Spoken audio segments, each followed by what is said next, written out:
So, this is a part of a series of breakdown videos I'm going to make for the Loom, and this is the first one.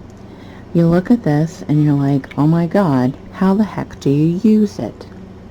It's simple. It's very simple. Okay, so let's say you have a regular round loom, just like that. You know how a round loom works. You go round and round and round. Well, what if you take and you reshape it? There's your X.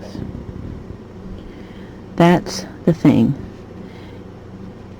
You are going around and round and round the edge of the X loom. It's the same thing as a round loom. Round and round, following that edge. When you take it in, you're going to do the same thing. You're going to follow the edge.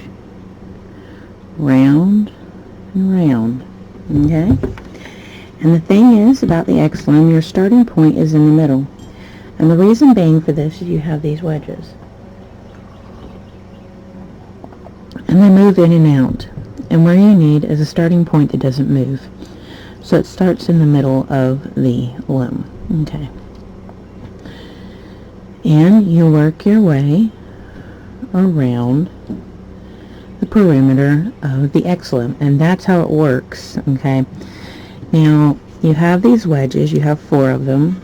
And you can move them because they have washers. These move up and down the loom, okay, and you tighten it where you want it, alright, and when you increase and decrease, you can move up and down each peg, and you can give yourself a smooth crown, and you can get a smooth increase too.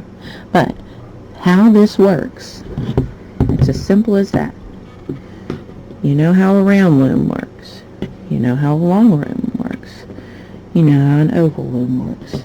This is simply the same thing, except it's an X, and you work around its perimeter.